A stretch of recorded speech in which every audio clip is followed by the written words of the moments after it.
Daniele from Tochnyi, the superb group of people who have their own website and Twitter handle that you should all follow, and they are purveyors of accurate information. Andrew Perpetua is a part of the team. John Ridge, Colby Badwa, who I've had on before, a number of people, and of course Ireland and Daniela and Jonathan, who I've interviewed them all at different times, and I've been on their show. So anyway, that's just to remind you who Daniela is. Mate, first of all, thanks for coming on. Oh, thank you very much for the kind introduction, and it's always very nice to be here with you and all your listeners. Yeah, brilliant. Well, I look forward to it. So always lots to learn from you.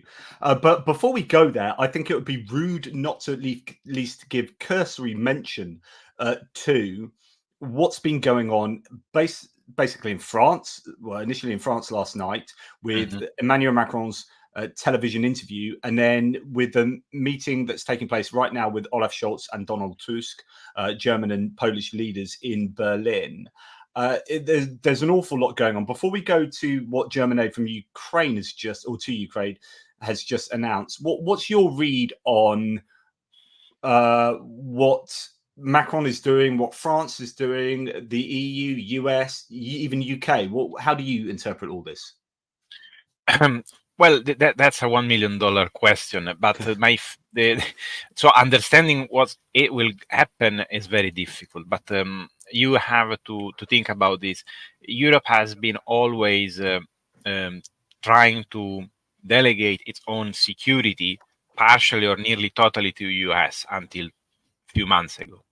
And now, essentially, these help and these secure and very well established support has not been removed, but is in danger from different avenue. The first one, of course, is the fact that this vote in the Senate is blocked. So this famous $60 billion are not going for now to Ukraine. And that's the House of Representatives. Yeah, absolutely. And the second one, I mean, is the election. No one can tell you exactly how it will end. No one. And if it goes very bad for Europe and for I want to say this word more often, for the free world, at least a very isolationist president will take his place in the White House. So it's Donald Trump, and this may hamper and downsize the effort done in support of Europe. I mean, Trump has been always quite critical on Europe. Now, he tries to hide himself behind the fact, which is obvious, that Europe is doing very little, apart some exception. But of course, no, you can't find in the history during Cold War and after of a president, Republican or Democrat, that was able to say such things, because Europe is paramount and of course is very important for the security of US and also its own prosperity, because we are two of the probably three biggest market, excluding Asia, Europe, US, and Asia. So if you have Europe in trouble, US will have a problem as well. So in all these contexts, if you put all of these into context, for Europe was and has been always very important to have a leader, a European leader capable of taking all the other European leaders and guide them, because of course for various good or silly reason, some leaders don't want to lead, they don't want to be the first doing the first big step. Now, UK has been very good in doing this. Boris Johnson, now Sunak a bit through his minister, in all honesty, is trying to push forward these things. Because Sunak I think so. Just for a British opinion here, I think Rishi Sunak is not an internationalist, as in he's not comfortable with foreign diplomacy. He's very much it comes from being the Chancellor of the Exchequer, so basically in charge of money, and he's much more comfortable sitting at home, not physically at home, but back in the UK talking about budgets and this and that. And actually, he's less comfortable going out and talking on the international stage with and making these big decisions. So he would much rather someone like David Cameron and Grant Shapps goes and does that. Yeah, I totally agree. And in fact, for this reason, he allowed others to shine. Honestly, the minister of defense is doing a good job, and despite the limited, in my opinion, commitment of UK, because it's not has increased and has been very focused.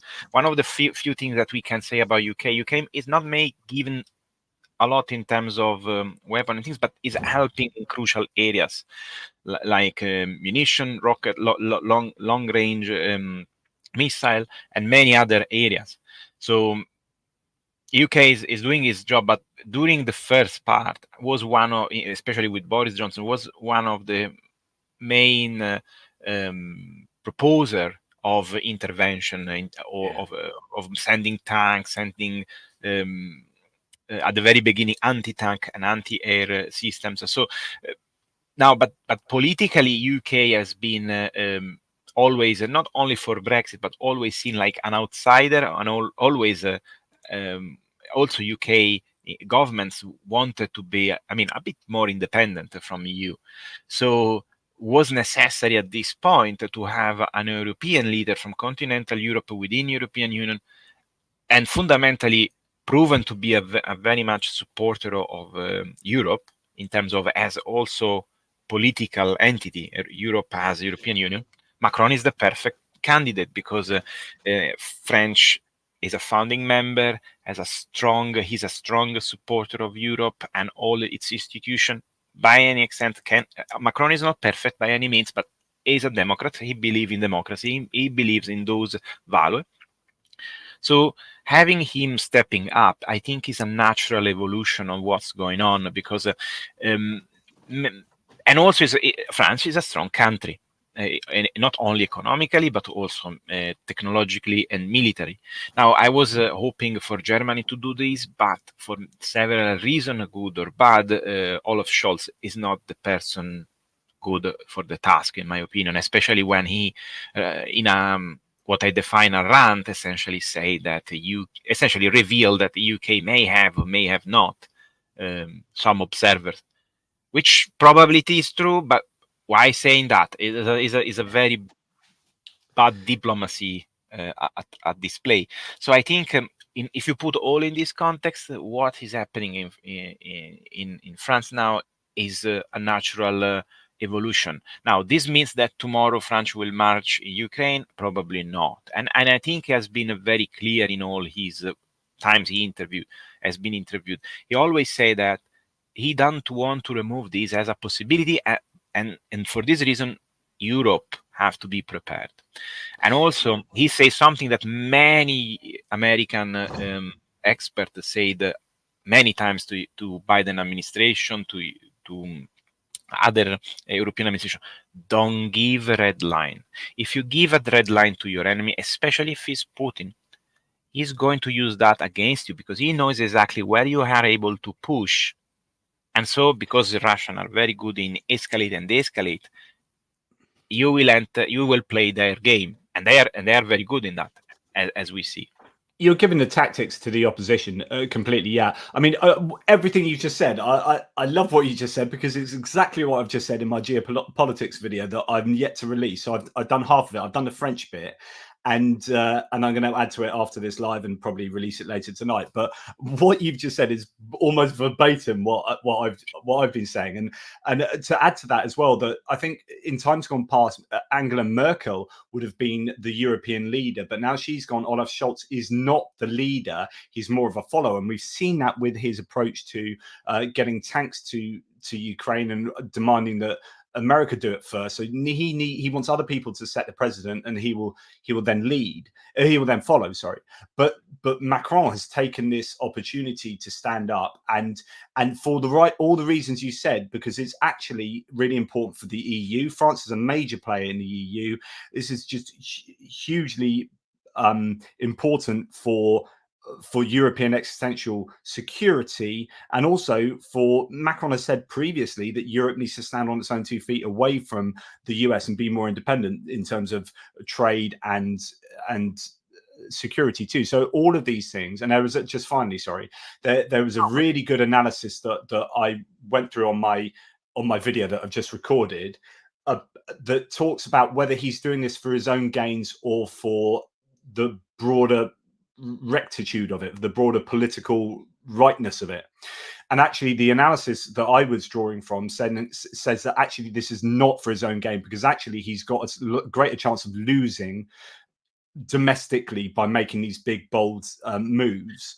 But it's the right thing to do. So he's being driven by the intelligence he's been given, by it being so important for Europe and thus for France, and not because it's going to make him seem better. Anyway, sorry, back to you. No. I totally agree with you, because I mean, I think that there is also a political gain on his side, but we don't have to perceive this as a bad thing.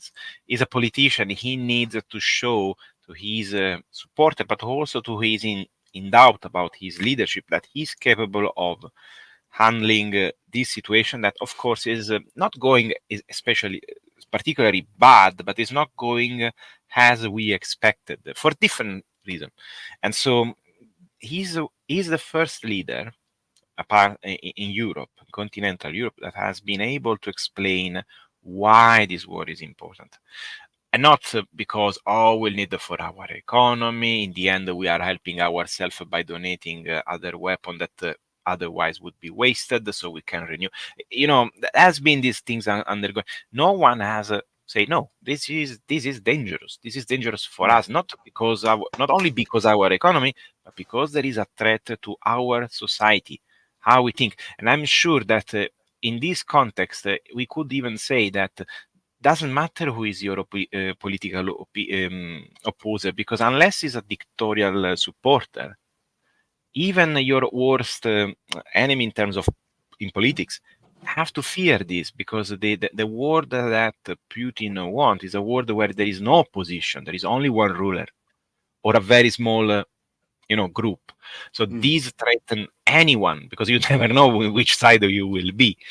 And so I think he depicted this for his citizen in a very simple way.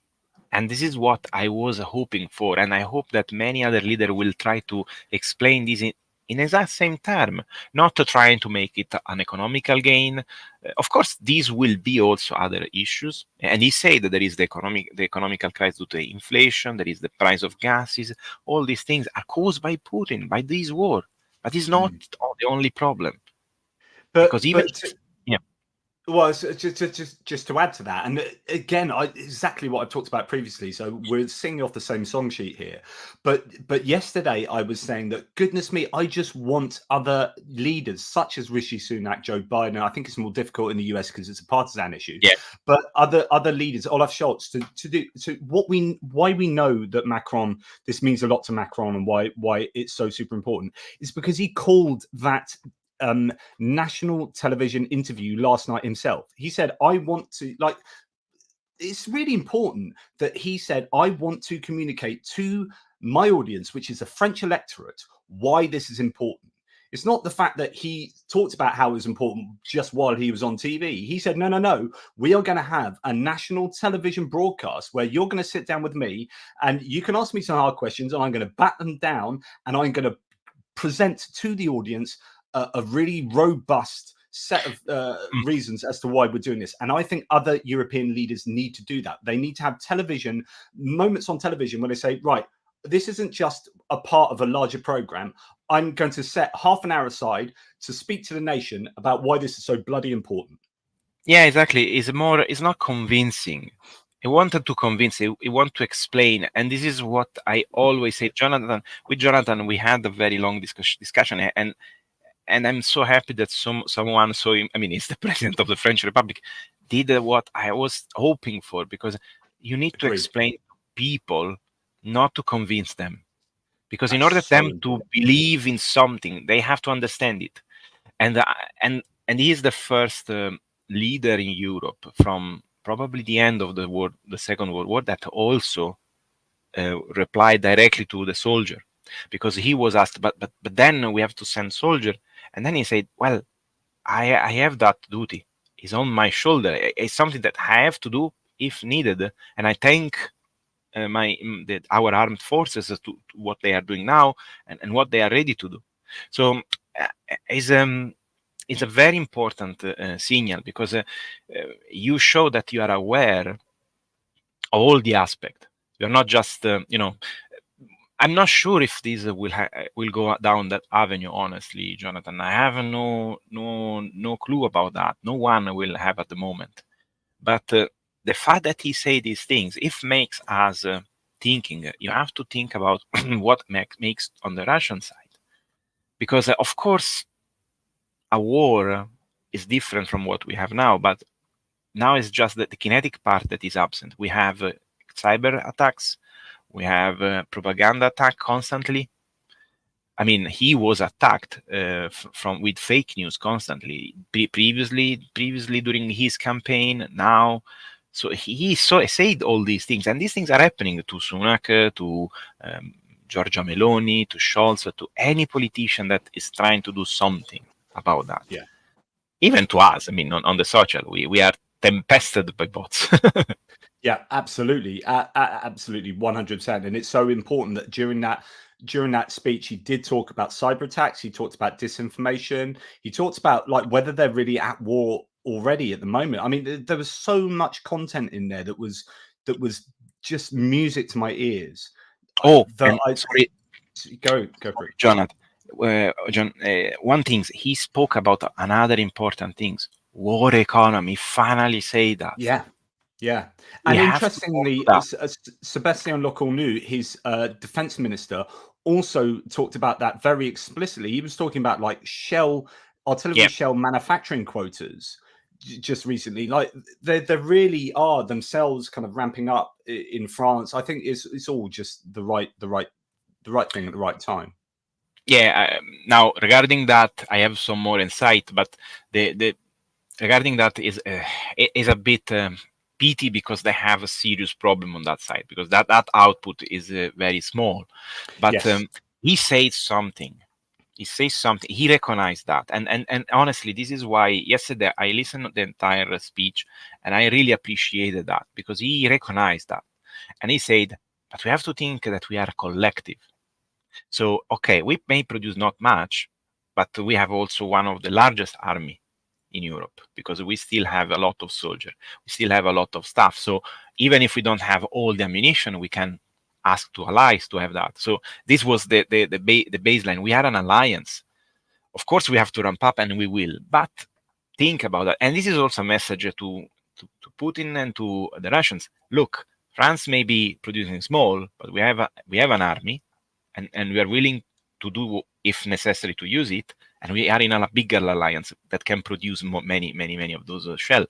So don't judge one single nation. Yeah, and there's more news. I mean, already I've got enough military aid news to do another video, and I've only just done one. There's just stuff coming out all the time. It's great news for people out there that Greece has just put together a package that includes 70 howitzers and a load of ammunition, like rockets and stuff. So, Greece are turning up.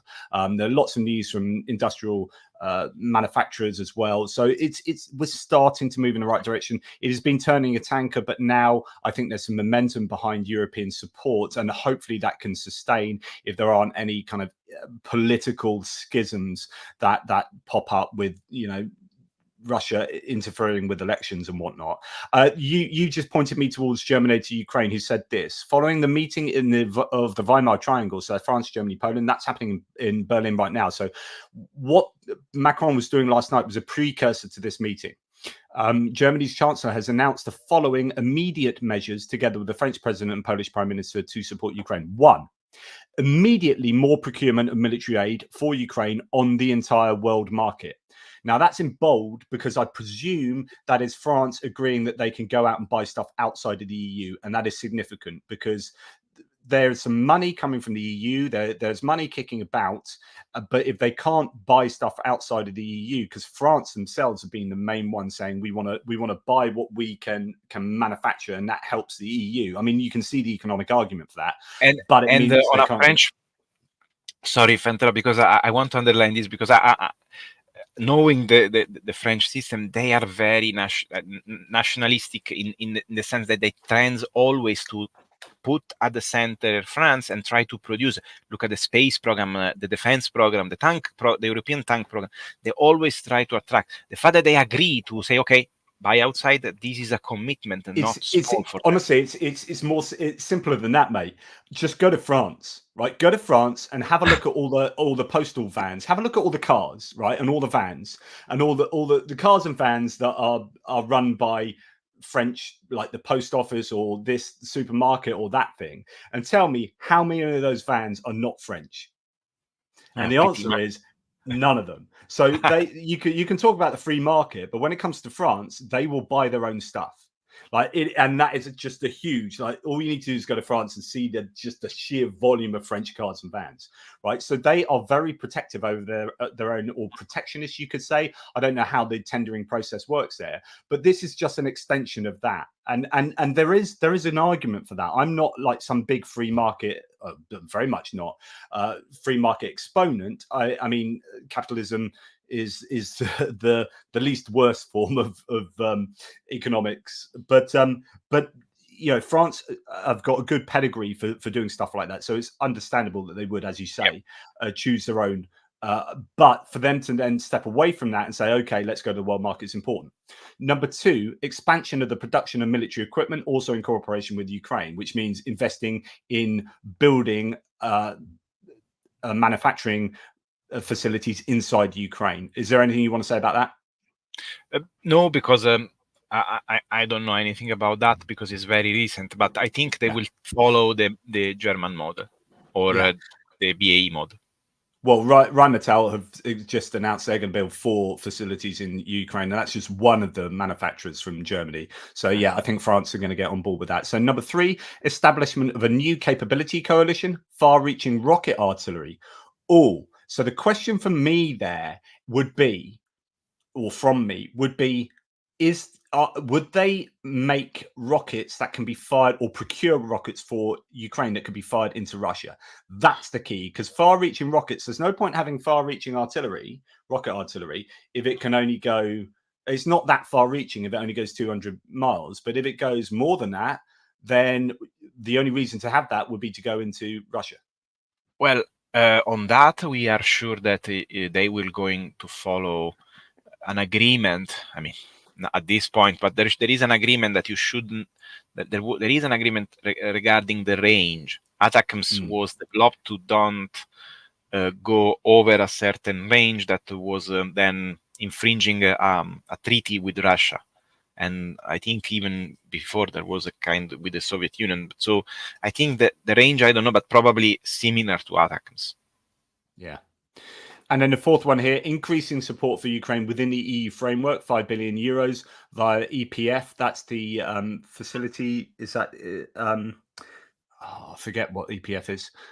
Strengthening the training mission, using profits from frozen Russian assets to buy weapons for Ukraine. So that's all the things they're doing anyway, but just increasing support for that. So that all looks good news. Especially because it's one of the things that I think also you said many times, soldier, engineer, all these class of people can work only if there is a political commitment. If politics makes a decision and make it clear, then problem can be slowly solved and solution provided. But if you still in that you have to drag politician to have even a statement of okay, yeah, we will help. Is very bad. Instead, with this type of approach, also the industry base will start to become more bold, trying to invest, try to put some of their capital at risk, knowing that okay, but the government is pushing in that direction, so we will go in that direction. I just wonder about all these facilities they're building in Ukraine. Surely they're all going to be just underground. I can't for the life of me. I don't think so, because there would be monumental effort, and but I think they will be built essentially in Poland, on the border with Poland, or very very close to the border, not even far away, too far away. I think there is no point in building this in Kharkiv, for example. I mean, it's yeah, oh yeah, absolutely, yeah.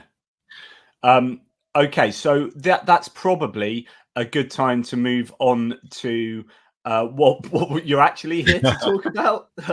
So that was all the preamble. So what you're actually here to talk about is not the European Peace Facility, but that's what EPF stands for. So thank you to Simon for reminding me of that. You are here. Oh, and by the way, just a huge thanks already to Brian Ivy, who's such a stalwart supporter of the channel. Thanks, Brian. Really appreciate that, mate. And John Abraham, thank you very much, John. Awesome source. And indeed, Stephen Bendel, who is super kind. Thanks for your Norwegian love. It's important that someone takes a lead. I love what Macron is doing now. May it all lead to the free world taking an example from his actions. United we stand, divided we fall. Absolutely 100% agree with that, Stephen. And thank you so much for all of your kindness, guys. Really appreciated. So you at Tochnyi and the guys from Tochnyi have been creating, or not creating, the data, because you don't go and bomb things. You have been taking all the data and drawing it together and then presenting it and analyzing it. And one of your recent pieces have been trench warfare in the first-person view drone era and analysis. And then you've done some stuff on Twitter that's got some traction as well. You've come on here and spoken previously about this kind of data. Where are we at? Do you want to just introduce it again, and where are we at in terms of the use of FPVs? No problem at all. So the research is based on data that has been collected through a Telegram channel and other social media, and in the form of videos. There are thousands, I would say, of channel, and now the group that is working on this at the beginning was only Andrew, Perpetua, and Geek, which is I think one of the best geolocator that I ever found on Twitter, and now they have I think another 2 members, which I am sorry, I don't know their name. I still have to meet them, but I will acknowledge them in the next few article and stats that I publish. And they track everything from shelling, drone bombing, FPV drone, rocket artillery. Whatever happened in Ukraine is tracked and recorded into a database. Now, the database is public in the sense that every week there is the creation of an update. No, every day there is an update done by Andrew, and he posts all the losses on both sides that has been recorded. And but of course, for different reasons, and one is the impossibility to see all the data in one single spreadsheet is just impossible, and also to protect also the work that they do, because they are doing a work for free, but they are trying to use it for doing good things, so they try to protect as well. So a lot of data is not essentially public, especially the geolocation, because some geolocation are particularly sensible. I even try to don't use because literally this work that you are scrolling now I have exactly position of both side trenches, just because we know that has been bombed, and even if they are not on free available maps, we know where they are, because we can reconstruct the bombing pattern, and not essentially obtain their position quite accurately. And we have, of course, started to also divide a different type of attack. So the FPV drone now can be also night vision FPV drones. They can attack vehicles, infantry, and position. And at some point when I started these, I was mixing them, but after a while, under Andrew's advice, I decided to divide also the position. And so one interesting question was, which is the position that has been struck with FPV drone by the Russian, which is the most likely? And unfortunately, the trenches, as you can see here, with the 71% of the times, is been attacked. Now, this was something that even by simply looking at videos, you could see, because when you see like 30, 40, 50 videos in half a day, and a lot are on trenches, you start to feel that this is the thing. But these are data, and data allows us to understand what is a feeling, and take a feeling and putting on, on paper, on a graph. So the work that has been done in this paper was essentially, can be divided in three parts. The first part, identify the likelihood of having an FPV strike on trench. And this is the first part. Essentially, we collected the amount of strikes on position, and then we gave a pie chart that you have shown a few seconds ago. Yeah, and it's just worth just reminding people that although there might be an issue with the amount of data changing over this time period, some issues there, I think, going back a little while, but the trend was definitely that the Russians were massively striking positions Yes. more than the Ukrainians. And then the Ukrainians realized this, and or maybe they always knew it, but they didn't have the number of drones to be able to do something about that. Something changed, that the Ukrainians have worked really hard to try and equalize the strike numbers on positions.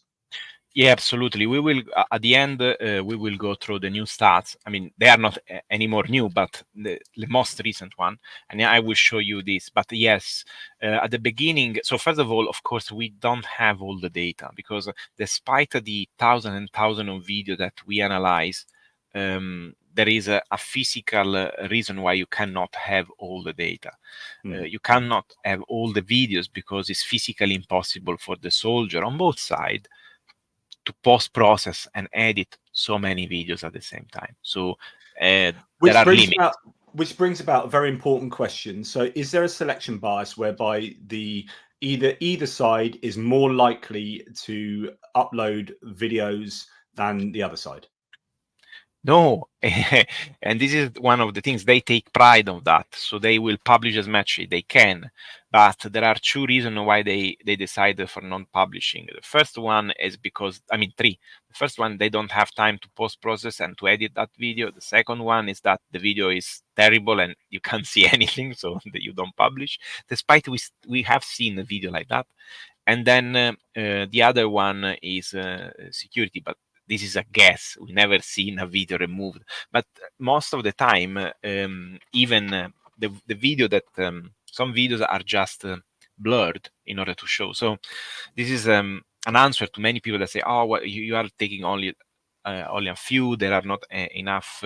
No, we are sure that both sides are posting, and Russian are posting a lot because they have even more people back in the back capable of doing this type of activity. And for them it's very important because some of these units are very now unfortunately famous. I know them very well. I know where they operate because we can geolocate in time wise where they did some strike. So it's quite easy to understand when they are deployed in an area and then when they move, essentially. Yeah. So interesting. in fact, I start to do this as a non-expert, but Andrew was able, oh no, this guy's operating that zone and these other guys operating this other one. So he knows this because he saw so many. But anyway, that man yeah, just he's a machine. He's a machine. Like, honestly, I don't think he gets enough respect. A lot of Russian people slag him off, obviously, but the man, I just, he can get no sleep. I mean, I work just more hours of the day than I care to admit. But I'm flabbergasted by how much that guy produces in terms of all sorts of different stuff. It's just incredible. Yeah, and essentially this research that I'm doing is a testament on part, because this is only FPV drone, of his work. And I'm happy that this can shine light on his work as well, because it's very important. In particular, this work, now this is the section where I try to explain to people how trench are designed, where the design of the trench come from, and how they normally are developed. And the reason why I've done this is because to explain that Trenches are, of course, a static defense, and I also I discussed the different ways on how NATO tends to defend areas. Now, what Ukraine is doing is more an area defense. So this means that they have a portion of terrain that they need to defend, and so they lay down a different layer or different perimetral defended some position that defended around the perimeter or complete continuous line of trenches, or they use, for example, geography to their advantage, for example, tree line, hills. So all these or rivers, all these geographical feature allows you to distribute along a line. So now this is, of course, obvious. I mean, in some extent, it's obvious because you want to have as much barrier to stop an enemy from advance. And this is, of course, something that works in theory. The problem is that when you are subjected to a high precision bombardment, which the FPV drone is, because the structure of the trench as it was idealized, like you see here in this picture, is to protect yourself from shrapnel and bombing. But this bombing, despite the increase of the precision of artillery, is always on area. So if you dug in and you wait for the barrage to be ended, it's very likely that you are able to survive even the most heavy bombardment if the trench is very well built. However, as happened in the First World War, normally your enemy do not bomb, for example, for many days or for an entire day and then stop. It does this at intervals in order to, first of all, fatigue you and your also will to fight, and then also to surprise you when you are out. The Russian, and if you go down, there is an image from Marinka. What they start to do, they start to bombard with whatever they have around the defensive position, and then they strike with FPV. And these strikes, because they are very, very effective and very precise, they can essentially destroy a Ukrainian position, enemy position, and kill a lot of soldiers because they are very precise. They can dive inside a trench. And the article goes also, and the part that is above this talk about also the problem of trench. So that the fact that the trench that are currently built in Ukraine are, of course, some are very, very good, but many don't even have coverage. For example, this one is for the Russian, but even the Ukrainian have trench lines exposed. So essentially, if you fly over them, you can see within. I get the sense that many Russian trenches are somewhat superior to Ukrainian trenches, unless they've had a lot of time, like if they're the ones that have been built further back. But the ones right on the front line, I just get the sense that the Russians have done a better job of doing the digging. Yeah, this is an example of the Verbove. I call Verbove line, but essentially the area around Verbove was the one where the Ukrainian tried to push because the trenches in this area were much poorly constructed. And this was, to give an example, both sides have this issue because the commitment and the amount of resources that you needed to deploy to have essentially the same level of construction is incredibly large. But the problem is that FPV drone and the drones in general do not forgive this lack, because if you can hide, even if you don't have a tarp or or some kind of netting on the trench, you cannot hide from drones that can observe you with different sensor from the visible, so they can see you in daylight, or thermal, or with night vision. So in these cases, when drones have these capabilities, you are forced to try to find solution, and this solution has to be at the very least trying to cover these trenches, because if you don't do this, you essentially expose the content of the trench to enemy, and the enemy now has a weapon, the FPV drone, that can strike exactly that soldier, exactly that machine gun, exactly that mortar.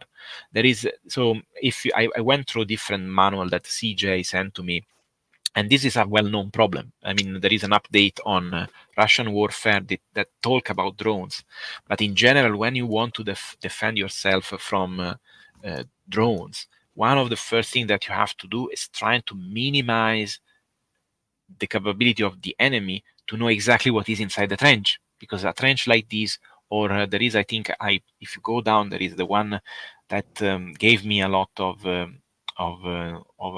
sadness, because I see a lot of Ukrainian dying there. Is is at the very end, I think. Is the one? Yeah, this one. Oh my gosh! This is what I call. So this is the one I call the alien's head, right? So Yes. anyone that watches my mapping will know what I'm talking about, which is just below Robotina, Yes. and is that's changed hands a number of times. The latest we heard is that the Ukrainians have control over it, although Suryat Maps, the pro-Russian mapper, has that now under Russian control. But there you go. Yeah, I mean, it doesn't matter who has the control of that. Yeah. It is a graveyard, honestly. Sorry for being very blunt on that. And this also to reply to people that say, "Oh, well, you are pro-Ukraine." No, that's a graveyard. I've seen so many Ukrainian soldiers dying there, and the reason is mainly all for FPV, because it's flat ground. That trench is very wide in terms of space from a wall to the other. There is no coverage. There is nothing that forbid a drone to see you and then drop you anything. Even a drone that drop grenades can kill you there. And this I type think of it's are your terrible. Tochnyi colleague. It's your Tochnyi colleague Erlen that says the only defense in trenches is not to be in a trench. So he like advocates like just you don't be in trenches, but of course you can't do that. You need Yeah, you need a compromise. yeah. And in fact, Ireland helped me a lot in writing this paper. And one of the things that I mean, for example, there are different things that can be tested. I mean, for example, one thing that has been done normally was to use decoys. So, for example, would be advisable that a trench has areas where there are fake machine gun, fake common position, in order to attract FPVs, and at least being able to know when you are observed, because they will strike those positions. No one will be there. There will be no dead, but you know that you are observed. For example, this can be something cheap to do, but other solution would be trying to use as less as possible static defensive position, use more a mobile defense, which is a doctrine. Mobile defense is a doctrine, which of course needs more mechanized infantry, needs more mobility on the ground, and you will use essentially these as a quick reaction force in order to go in those positions that are under attack and need help.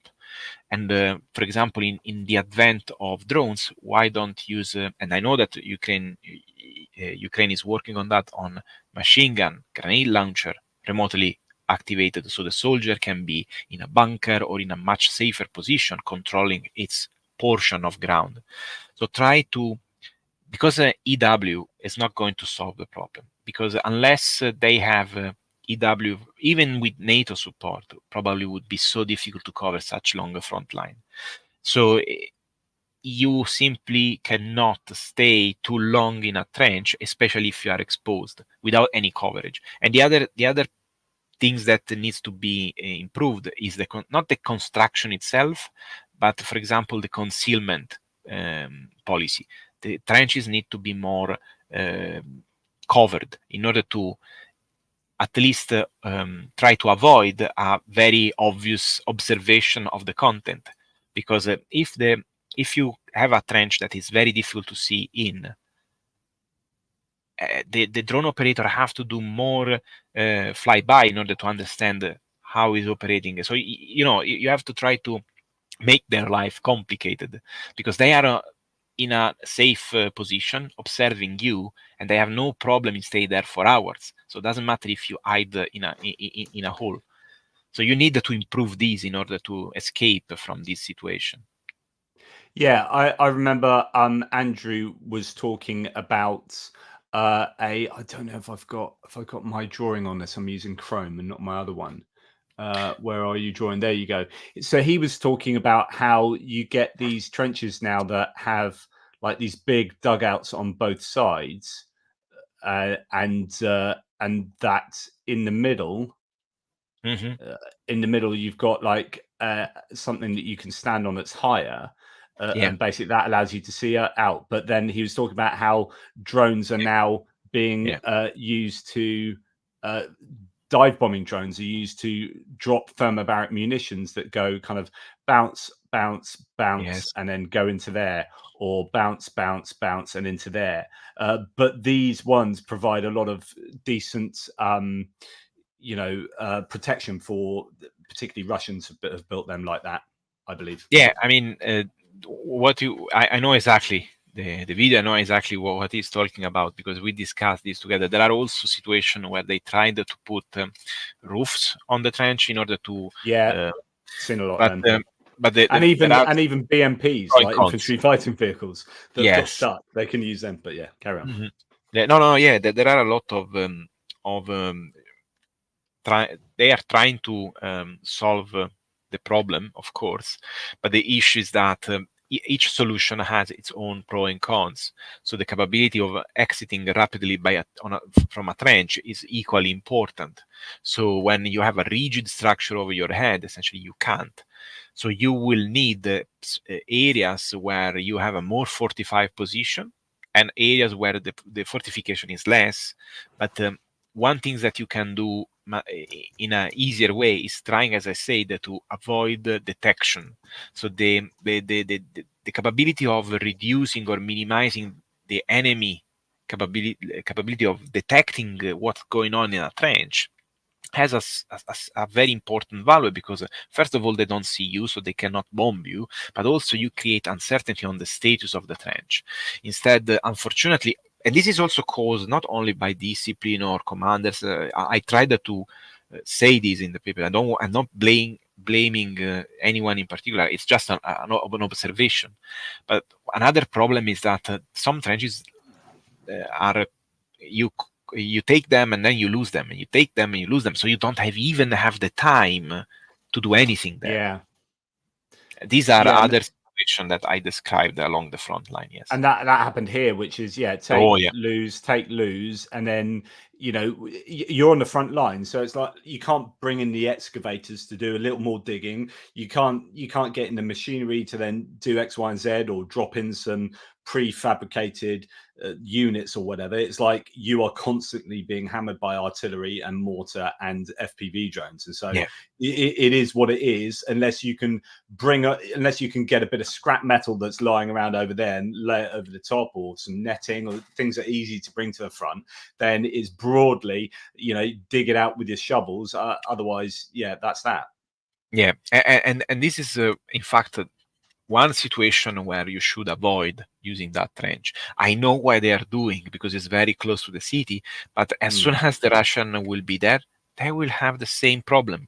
So there are situations where I think trenches are really traps, which Mm. becomes like more an objective that is more for knowing that you have some more ground to between you and your enemy rather than a real gain, because um, in this particular situation they want to protect that road, is obvious, but the difficulties that these involved are immense there. And Yeah. yeah. So so where to next then with regard to this? What have you found? So what we found essentially, we discussed essentially. So if you go up, I can show you another couple of example of maps that I used the data from Andrew, and I processed in order to show, for example, some use. There is this Yeah, is the these ones. this one we discussed essentially. These are Ukrainian position. You can see this is Sentinel map in and you can see the crater, and then the precision and of the strikes of Russian FPV on this position, in particularly, to dislodge and So defend. these are FPV strikes and not artillery shelling, although I No, suppose it's no, a heat map absolutely. that will work for both. But you can see, unfortunately, even from space, the artillery shell, because you can see Yeah. all those small dots and the white one. So those are all holes, especially around the tree line. And one reason for doing that, at least this is my theory, is that the Germans used similar tactics during World War One, and this consists in firing your artillery for a bit of time, then you stop the enemy, your opposer exit to assess damage, to prepare defense, and then you strike again. Now, at the time, It's like the double tap they did on Odessa this morning. So yeah, but in this case on trenches. yeah, And with precision strikes, because these drones are very precise. So if you go down, there is another example. This time is these are Ukrainian strikes, and you can see the complete opposite situation where Ukrainian have only FPV drone. And in fact, there is nearly no artillery, and this is an endemic problem. This is something that I'm sure, will be solved with this new shell that are going to be delivered. Well, actually, it's worse than that, Daniele, because you have the Russians have been using their carb bombs, their aviation precision guided munitions with the glided guide kits on them against trenches recently. So they've traditionally used them against buildings and urban areas, but now they're using to very precisely hit. And there's lots of footage now of like simultaneous hits on a tree line in like 3 different positions or whatnot. And those, it doesn't matter if you're hiding in that dugout in the trench. Yeah, that might protect you against an artillery shell, but at a 500 pound, 500 kilogram or 1,500 kilogram bomb, you are toast. Yes, and this is why these the avenue. I mean, the only solution to this problem, apart AD, is Gripen and an F-16, and I hope they will arrive as soon as possible. Yeah. And but yeah, this image, this was an entire defensive position that was held by the Ukrainian at the beginning. Now is held by the Russian and is under Ukrainian fire with FPV. Now this image is old. I'm not sure this is. I think this is now is fully controlled by Russian. If you go down for the last example, there is Stepove. I think now Stepove has been occupied, but this was a let's say beautiful display on how Ukraine has used the FPV to hamper and stop and delay as much as possible the advance of the Russian. And you can see, I will try to go back on these images again once the weather is better to see the damage to the vegetation. But here there is a train line with a tree line, very dense tree line, and the Russians were trying to go over the other side, but they were met by FPV drone all the time. And of course, they were advancing slowly, and of course also the FPV strike were advancing on all the streets. So these are on all target on both infantry and vehicles. And normally, of course, the Ukrainians would be doing that with artillery, which is just suppressing but there is no artillery. So, but that's what you just cover the area with artillery, and then the Russians wouldn't be able to advance. But instead, you're having to do it with FPV, and there are some advantages of that. I mean, I think you can get greater accuracy, but then much smaller warheads and not as kind of like scary to advance in some respects. You know, it's not like there's big explosions going all over the place. But then there is another psychological element that you're just forever like worried about the sound and the idea of an FPV hitting you. No, I mean, I mean, we will know when we will speak with some veteran about that. But I think the effect is very dramatic for the enemy. The main problem is the quantity and the constant, relentless push that the Russians have put in place. So this move was in conjunction with the fall of Avdiivka. Avdiivka was already has fallen when this was occurring. So they were essentially trying to hold the flank in order to go away. and you can double check for me because I'm not been in that area for a while. Yeah. With my So son. what we're talking about is Yeah, this now it's area 100. Yeah. of the railway, then Stepova. It's when they were just here, and there was this to and fro right down this down Stepova, and there was the Bradley that was coming up and shooting up like the Russians here, and they lost some equipment. But again, it's just the relentlessness of the Russian advance, of the Russian doctrine of piling in troops and equipment. It didn't matter that they lost a huge amount of stuff; they were still able to take that, and now they're doing the similar sort of stuff in Badici. But yeah. Yeah, and I mean, this is mainly due to the lack of artillery, because with artillery would be better in the sense that you have more explosive, more area. But in terms of Yeah. Well, attrition, just to add to that, of course, the Russians have broadly stopped here, as in there's not been the advances here over the last week or so. I wonder why. Oh, it's because they've started to get artillery ammunition. So you're exactly right. I mean, that's broadly what's seeming to have stopped the Russians. yeah, and also honestly fatigue, because they are Yeah. pushing for many months. They are human as anyone, and Interesting. probably even less trained. So the main issue here is that when you advance so much, at some point you have to stop, like the German when they were stopped on Piave during World War One. They were doing like 150 kilometer in a few days, but then they have to stop because fatigue kick in. Your logistic is far away, and you have to rest. So, and plus, the Ukraine have been constantly hammering them with FPV drone. And in fact, if you go then into the stats that I published a few days after these are the stats, yes, and this goes across the entire total usage. So the first graph is just the trend, which is confirmed to be quadratic. So every month there is like more and more strikes and on everything. These include FPV on infantry, vehicle, and position. So what's interesting here is it looks like the gap is marginally closed, but is still fairly consistent between the Russian and the Ukrainian usage. Yeah, in reality, is opening slowly. There was a closing in December, and you can see that. And I think that was, if you look at December, I'm not looking. I was looking at the trend, the best fit. Right, yeah, right. I was not looking at the points. Yeah, you're quite right. It's gained, hasn't it? Yeah, is gaining, and this has been reflected in a new. I'm always trying to find new ways to present the data, and soon I will present this delta, and as a M, so it was increasing the delta in favor of Ukraine, and then at December it plumbed, and then went again up. So hopefully it will not go down anywhere. That's great. So yeah, you're quite right.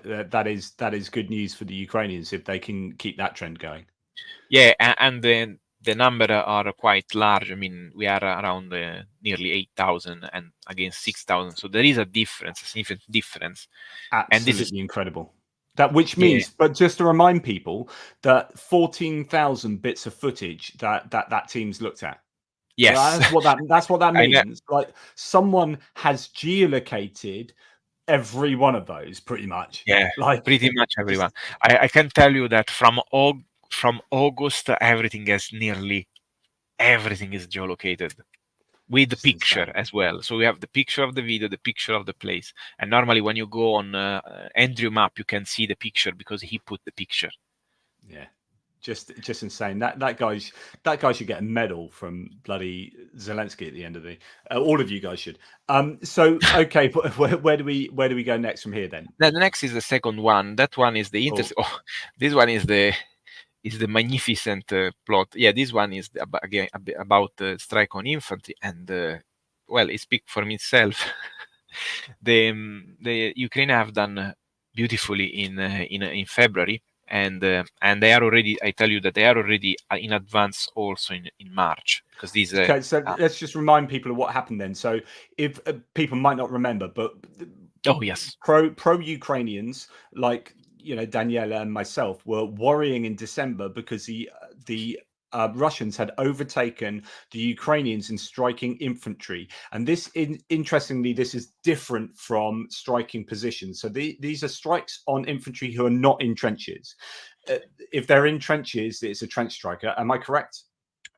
Partially because sometimes it's difficult Yeah, when they are close to a trench, or we tend to say that is on a trench when the people are actively defending, yeah, and so that's but some of these are in trenches or in a defensive position, but this is like a temporary thing. It's not like a very well known position that has been yeah. strike.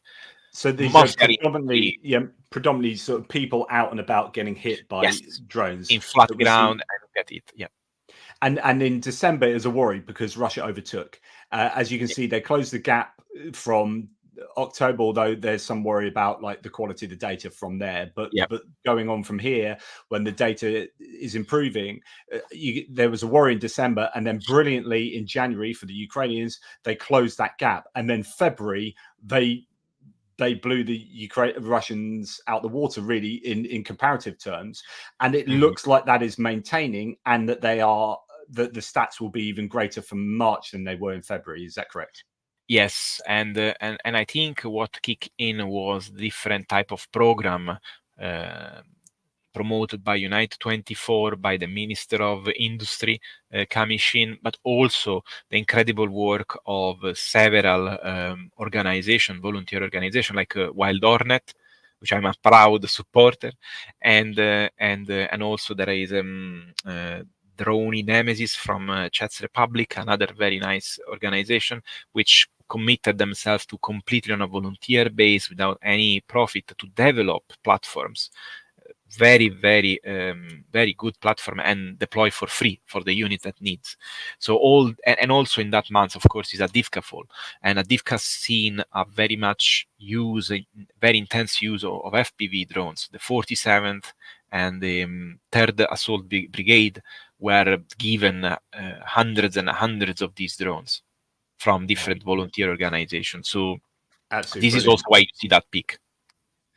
And FPV drone strikes on vehicles is just been insane for the Ukrainians, consistently so.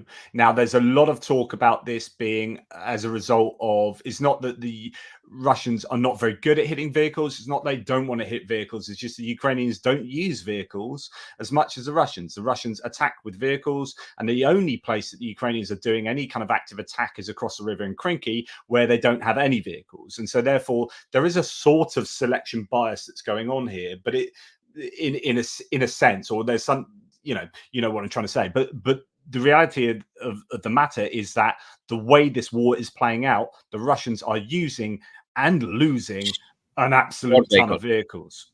Yeah, and honestly, I think if you look at this in a more academic way, the Ukrainian knows about this threat and are trying to refrain themselves to use too many vehicles, too much Yeah, vehicles. I think Because so. you have seen Abrams 3 Yeah, destroyed very soon yeah. by ATGM, It, by the way.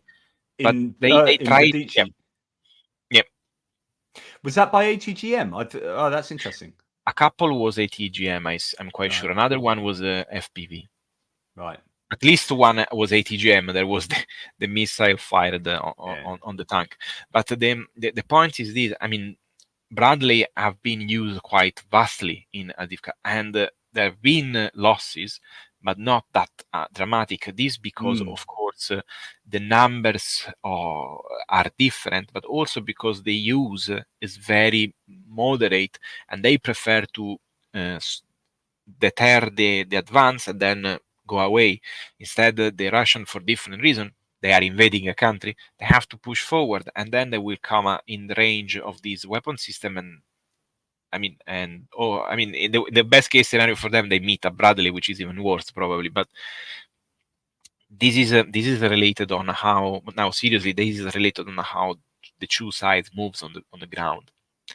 The Russian needs more vehicle, and in fact now we are seeing jeeps used as well. yeah, yeah. So So the Desert Cross 1000-3s, yeah, these Chinese golf carts, and also things like the goats, these light Jeeps, the UAZ Jeeps that are being used. And I've been questioning, I don't know the answer, but I've been saying there are two options here. Either they're using them because they're the better thing to use. Maybe they don't explode on mines, or they don't do this, or they're good for being able to shoot in 4 directions if you're traveling in a golf cart. Or the other option is they've got no other choice because they've lost so much of their other kit that they're having to use these. What are your thoughts? Well, Andrew would tell you I would exclude the first because I was trying to make his voice, but yes, the reason. I mean, the first reason is possibly false because we seen one blowing up on a mine. Yeah. so it's not, and probably is a mixture of reason. The first is the lack of vehicle and transportation vehicle is lacking, especially because they need those also for logistic reason. And one of the topic that I'm currently researching is the war on loaf. The loaf vehicle and trucks, and this stuff has been hit very hard by the Ukrainians. Who would want to be a baker in occupied Ukraine when you just keep baking these loaves and it just get burnt up as soon as you bake them?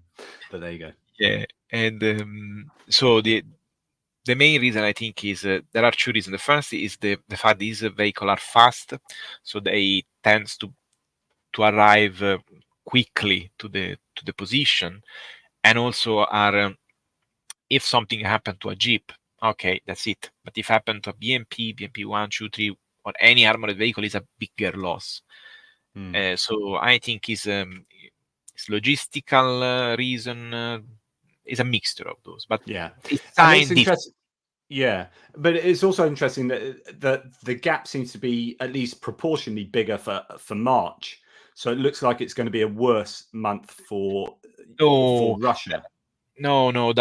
I mean, that is that I can confirm it to you. I mean, most of the time this happens because some data has not been post-processed or uploaded, so you have like backlog data that arrives later. I'm quite confident that they will match again 187-ish, stuff like that. I mean, I think if it's not, it's better. But honestly, I think it happens every month. Yeah. But still, the proportions are looking pretty good there. Yes. So that's good news. And then going on to the next data set, which is strikes on positions. Again, we have seen another reversal. So this was not a case of Russia peaking in December, but this is kind of more recently that Russia has been hitting positions more than Ukraine, considerably back in January. And then still significantly in February, but then in March that is looking to switch. Now, is that a data set that you think will maintain that difference there? No, I think it will be more or less as February, but with a closing margin. I mean, they will be more or less similar. I think this is because the Adivka. So in Adivka there was a much more strikes, and also between the January and February we increased thanks to when you work in a team, then someone has an idea, and then this idea can bring to. We decided to have a more strict ruling for classifying position. So some of the strike that were infantry become position. So also we become more cautious on that because we want to explore more that. But that aside, there's an improvement in what the Ukrainians are doing month absolutely on month. That's for sure. Yeah, that's for sure. The Ukrainian really started from not using as much as the Russian. The Russian were literally Marinka and the house outside have been completely demolished using FPV. That's completely. Which is interesting because actually they're known for destroying things with artillery first. So someone like Marinka is, I mean, they're probably doing both, but that is, I think, significant that they have been destroying buildings with FPV drones and not FPV artillery. drones are way better because especially with the old building or stuff like that, I see an entire building going down with a single drone because they can drive through the basement and blow up. So is tragic what they do, but This is because there is a specific tactic of the Russian to deny the capability of defending. So deny to your opposer any possibility to take defensive position, defensive posture. In the moment that your enemy cannot defend, have two choices: fight to the death and die without having any coverage, or retreating. And of course, the Ukrainians are not fool. They try to retreat the first line possible, and then they entrench and defend, and the Russian repeats. And this, of course, but this is this is their doctrine, which they would traditionally have done, as I say, with artillery, which is flatten a place so you yeah, can't do anything with it. Stick a flag in there, flatten a place. Move your troops in, stick a flag in, flatten the next place, repeat. stick your troops, Yeah. flag, etc., etc. Yeah, they have done with rocket artillery and stuff like that, but unfortunately they discovered that with FPV it's much easier because it's more precise. However, they don't have as many as they need for doing that. And these studies show this very well because, as I repeated at the very beginning when I did the first chat with you about the topic, this is a loitering munition. If they have, they use it because This is so important. So this is what we talked about last time you were on, and if you remember back, I think it was the back end of last year, Russia were claiming to be making 300,000 drones a month, and Ukraine were like saying, "Hey, we're up to 50,000 drones a month," which seems much more realistic, and they were shouting about how that's really significant. But you're thinking, well, if the Russians are making 6 times more a month, and then you look at this data and you say, well, actually, there's no real difference between the usage of the two sides, or at least indeed it looks like Ukraine might be doing more in this area, more in that area, and Russia doing a little bit more in that area. But ostensibly, either they are stockpiling drones, maybe they don't have drone pilots, or they're talking bollocks. And when it comes to the Russians, I rather err on the side of they talk bollocks a lot, right, rather than I mean, drones. In my personal opinion, after I don't know, it will be 3 months that I'm on this, probably more, but I think it's a mixture. For sure, there are no by any means 300,000 drone per month or whatsoever. That's false. Also because and how we know that they are procuring other countries to produce drones, like China. So you are not going to use foreign countries to produce such important weapon system if you are already out producing. So why? The other point is the number of the strikes. So there is a kind of proportionality and change when they want to use more, when they use essentially all their capability in an area. You will see that. You will see the heat map. You will see that I didn't post yet. The numbers tell us that there is not that overmuch, because especially in areas where they knew Ukraine have an advantage, they never did anything to outmatch them. So if you have so many, you just move some of your resources where your enemy is outperforming you, and you smash it. I mean, this is very basic. They are not doing that. So why this? First of all, because probably they don't have that many. But there are also other problems. For example, pilots. Pilots program maybe not going as expected, maybe not going so well. And so if you may have a lot of drones, but you don't have enough pilots. And then there is another elephant in the room that the Ukrainians are solving, which is the warheads. Warheads designed and produced specifically for FPV drones. So if you have a lot of drones, but you don't have warheads, which is the purpose. So I think it's a mixture of all of them. By any chance, they have so many, but there are a lot of factors that are affecting this.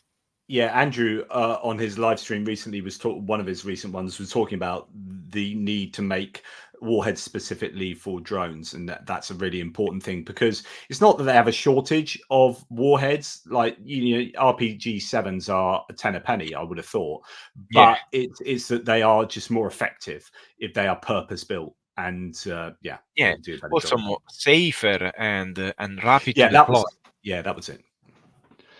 Yeah, because there's safety mechanisms you can build into them so that you don't blow yourself up where you're trying to put them together and accidentally complete the circuit or whatever it is. Yeah. Do you want to talk us through night vision Of course, FPV tropes? and this is the truth, the demonstration about what I say.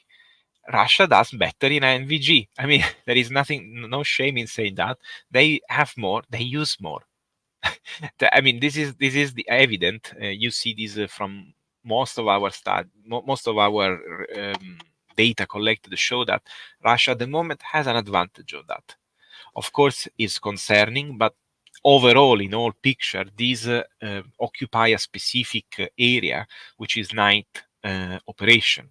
So this is important for that side, not for the entire conflict, but can have an impact. And on this, a lot of effort has been done by Ukrainian in order to start to field more. So I'm sure that in few months we will see a change. But this is to show to all the listeners that when Russia has a weapon, he use as much as he can. And imagine if these are only 10%, 20% of all the strikes. This means that they use so many MVGs.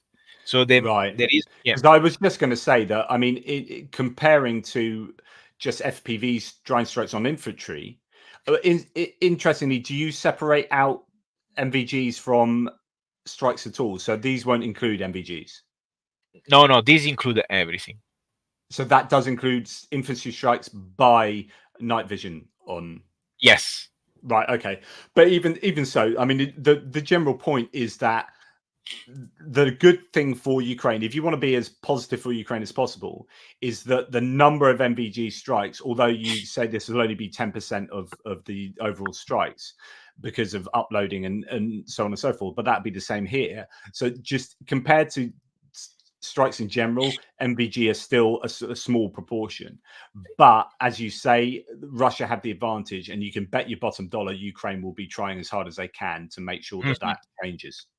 Yeah, and should not be underestimated because these are strike most of the time on valuable target or to particular target that are have a tactical value. Yeah, I mean, I know that Andrew reported me that there are some strike on very silly target like an infantryman, which doesn't make much sense. But most of these are on bows, on Krinky, very particular tank, particular defensive position. You know, stuff that when you take out, you have a tactical advantage. You don't won the war, but you gave yourself an advantage, and you also can stop an attack overnight, which is something that is a problem for Ukraine because Ukrainian forces has a lot on MVGs, a lot of thermal for the soldier, for the vehicle. They have very good vehicles. The Russian doesn't, but with this FPV, they can hamper their capability of operating during night. So, and this is why they use so much. Yeah, and so fingers crossed that difference that you've got early in the month is something that maintains. Although, as you say, I tell you that already has changed, but yeah, we will. Yeah, and undoubtedly that'd be the case. But it would be good to see Ukraine at least close the gap a little bit. So yes, or at least close the gap completely. That'd be nice. So interesting stuff. Is there anything else you would like to add to what we've been talking about? No, I mean, I think we discussed essentially every point. So I'm very happy to have this opportunity to explain the entire research. And if anyone want to go through the article is quite long, but has a lot of nice references. So if you want to dig more into the tactics of defensive position, which today I didn't cover because for example, another last thing that we can add is an example here at the end. There is an explosion. So this one, essentially Russian FPV drone goes inside that hole where there was a soldier that escaped. And here, essentially, you have like a kind of room, a very long corridor probably that leads to a room. And then you can see that the explosion caused a primary, gas coming out, but there is also a secondary one. And so this, for example, is another problem that trench have, because the trenches tends to funnel these explosion shockwaves through the entire underground trench and can be very, very much problem. So solution to this cannot be a door, because the first door is destroyed by the first drone and then the second drone will go in. So some more innovative design of the trenches, like trying to do like S or zigzag, more abrupt zigzag at the entrance, would help to try to deter drones to explode in a essentially very linear corridor, which allow the gases to go through the entire underground structure. But these, of course, are engineering problem that only the field engineer, the combat engineer, can solve. And you can see here some of the stuff that's laid on top of. I'll just make that bigger for you, for the viewer. You can see there is often netting that gets laid across, sometimes corrugated iron, like anything to protect the troops there. But of course, you know, the more stuff you have on top of the trench, the less usable the trench is as something that you can fire from. So it's kind of, you know, yeah, there are trade-offs to the protection that you can add, certainly on top of the trench. This trench, unfortunately, if you zoom again, you see them. You can see essentially from within. And now the image is not very good. The video is better, but I tell you, you see that, a bit above, a bit below. You see that the wall of the trench has like a bump. Right here. No, above, close to the entrance, there is a wee bump on the wall, right, on the right, and that one is a soldier, and is the target of this strike. That one, exactly. Right. So these things have to stop, have to be limited as much as possible, because in the videos, the FPV operator has a much better view than us because it has the live feed. He can see that, and if he can see that, he can aim. So there is no chance to hide in all this trench, because it's completely visible for. I was watching. I've seen some pretty horrible videos, as I'm sure you've seen a gazillion, I'm sure. But there was one the other day of these tree line where the trees have been stripped, so they're just these poles standing up, and there was a Ukrainian drone operator chasing a Russian around the tree, and it was like a game of hide and seek, except there was no hiding. There was just like waiting for this guy, and eventually the drone just hits him on the back. And you're like, that's the end of him. But he was like, the desperation of him trying to hide behind, then moving around. It was literally chasing him around this pole, this tree stump, trunk. And then he goes to the next one, and it continues. And then eventually he's going to lose that battle. And he did. And it just must be pretty horrific. Well, and for trench warfare, unfortunately, is even worse, because you are confined inside, and you don't have much choice. So one of the things that need to be done, and I'm sure will be done, is increasing the concealment and try to conceal the content of the trench as much as possible.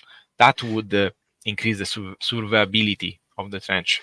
The other thing that I've been quite surprised at is the number of strikes on personnel where all the personnel run in the same direction and near each other. Like the first thing, if you've got one drone that's attacking you, you've got 6 people, it should be like everyone go in a different direction. Like that should be doctrine. That should be really like obviously taught, right? If you spot a drone that's going to come for you, everyone run in the opposite direction. If you run in the same direction, it's going to take all of you out. And you see these like clumps of people running rather than spreading, and then they just get taken out. You're like, well, I think when you are not trained, these are human things to try to pack. Oh, of course, but I mean, it's an instinct. But yes, I agree with you, and it's one of the first things that they teach you when you train, because especially for artillery and mortar strike, is life-saving, because if one is hit, maybe the other can save him, but if everyone is hit, ends badly. So as we meander to the end, just to let you know that someone asked where you're from, I said, well, he's Italian as far as I know and living in Scotland. And then you just told me there was a wee bump on that, and I was like, he's definitely living in Scotland at the moment, because anyone that says there's a wee bump on the map there is like definitely a bit of Scottish going on. Yeah, I mean, now I'm considered more Scottish than Italian, but yes. Nice one. Well, look, my partner's just got back, and I better go and pretend to father my children who have got back as well. But I really appreciate what you have what you've said. Just some last second questions. When there was a recent military change in commanders, there was speculation about Ukraine setting up a new drone battalion. Has anything materialized? I remember, again, Andrew Perpetua talking about this tension between setting up a separate drone unit and having drone units embedded in each unit, in each other unit. And I think the general consensus from myself and those involved in that conversation would be that you need both, like separate drone units and then drones embedded in every single setup. Any thoughts on that? Yeah, honestly, I discussed this with Andrew, and I'm on the same point. I think the way on how these drone operator and battalion will be distributed will be important for us as well, because these will be slowly integrated also in NATO armies. Yeah. And how this is done is there are more experienced people than me that are arguing if this should be a battalion thing, a platoon thing. So there's still a lot of debate. I don't have the depth knowledge to say something meaningful, honestly, apart what Andrew said. And you can bet your mortgage that NATO armies are looking at every square millimeter of this conflict and working out how it affects them going forward and their training and their procurement. And there's going to be a lot of thought into how to deploy drones, how to use drones, how to train for drone usage, etc., etc. Aussie Bugger says, although I think he's, are you in Cambodia, mate, at the moment? Anyway, what's the cost of standard artillery shell versus a standard FPV drone? Well, I can tell you that much cheaper. A drone. As in the drone is much cheaper. Yeah, the drone is $350, $500 in the worst case, $500. An artillery shell today is on market around 6,000 ish. It can be even cheaper, but you have to consider these odds. Or it can be a lot more expensive if it's a longer range precision guided one. In that case, even 10K. But the point is this: is a different tool, because even the expensive one has a much more explosive charge, so has a different purpose. However, the use of the weapon is what matters. So, as we have seen, Ukraine have done very well in using FPV. Honestly, no one could.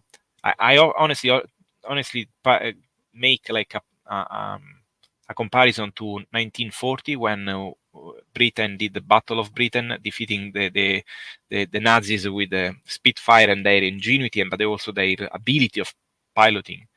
And they did the same, because with FPV they simply destroyed logistic, destroyed tank, and slowly stopped them.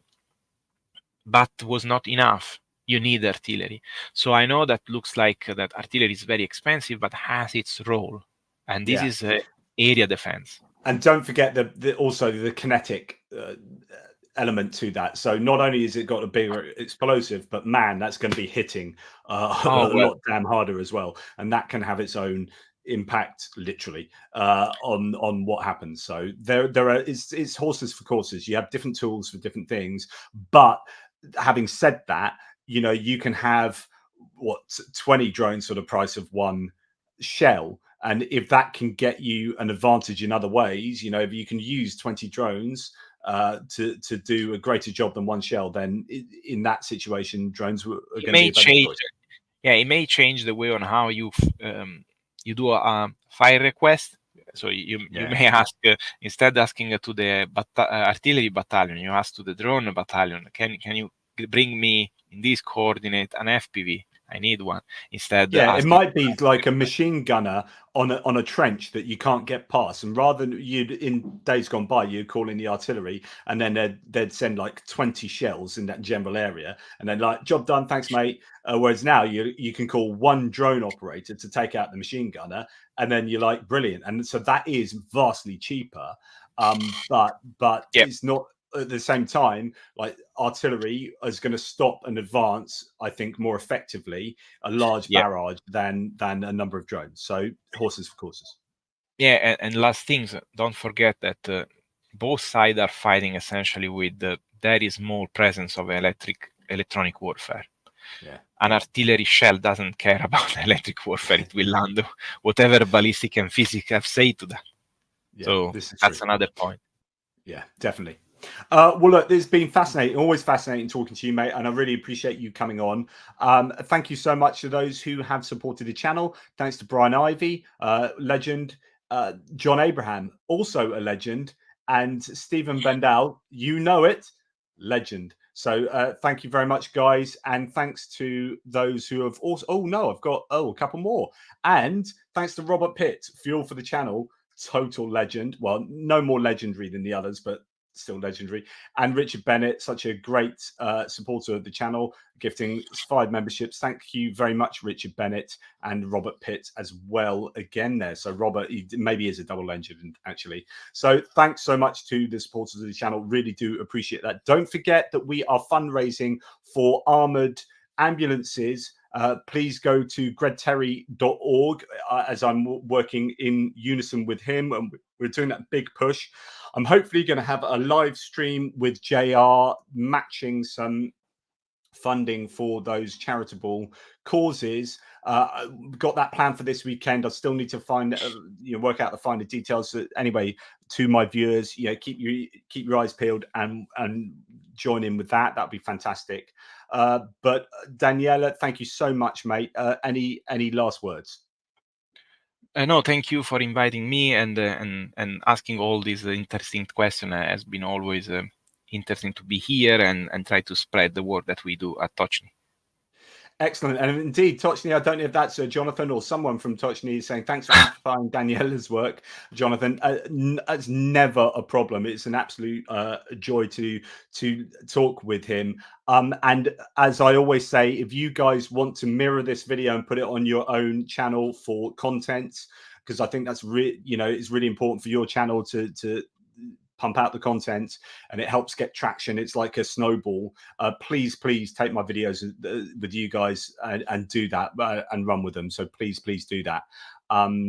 Cool beans. Well, look, thanks. Everyone needs to go and check both Daniele and Tochnyi out on where you can find them. So the website, just put in Tochnyi. There's not going to be many entries for Tochnyi online, but also go and check out both Tochnyi on Twitter, but also go and follow Daniele at HeartTreeFoc and help him out with some love on Twitter. So nice one, dude. Thank you so much for your time. Thank you very much. Thank you, everyone. Bye.